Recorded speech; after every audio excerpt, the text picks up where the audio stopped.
Well, howdy there, Internet people. It's Bo again.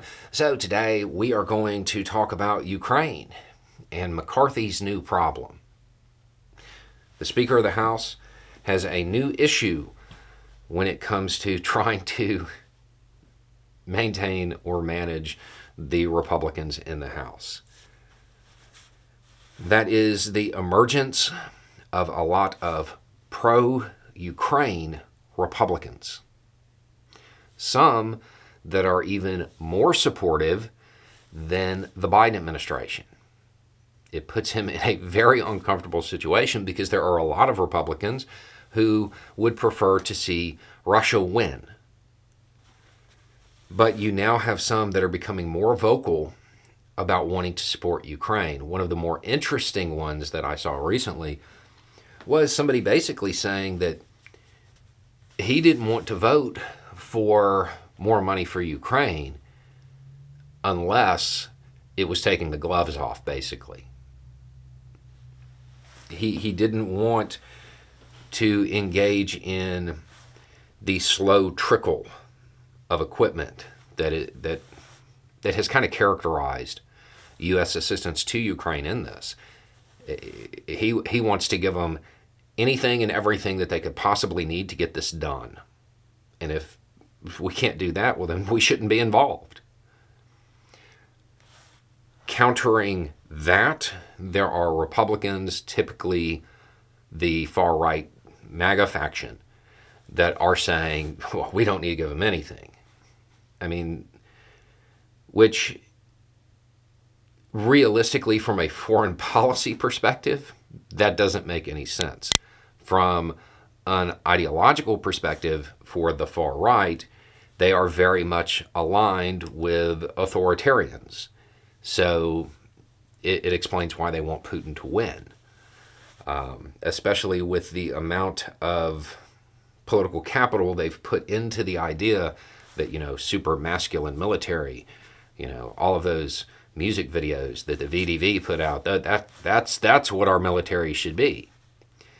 So some might suggest that they are actively attempting to impede a Ukrainian victory, because if Ukraine wins, well, then they look bad. Now, McCarthy is in a situation where he has to try to manage this. He has to bring these sides together on something. Now, the irony in it is that the accommodation reached will probably be pretty close to what the Biden administration has been doing the whole time. The very slow piecemeal delivery of equipment, which, I don't know, maybe he's got like a really good foreign policy team and they understand how Congress works and they've known from the beginning that that's how they could get it approved. McCarthy may just be coming to that realization, which is going to it's going to impact McCarthy's ability to criticize the Biden administration efforts with Ukraine, because realistically, if he wants to maintain control or influence over Republicans in the House, he's going to have to adopt a stance that's probably pretty similar.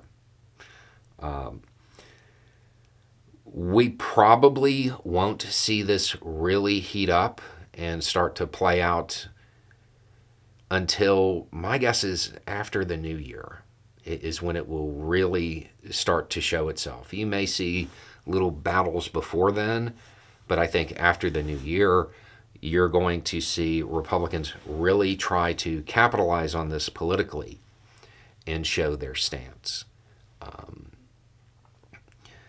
But right now, McCarthy's in a position where he has to start developing a strategy to bring these two very different sides together so he can attempt to maintain some semblance of order in the U.S. House of Representatives.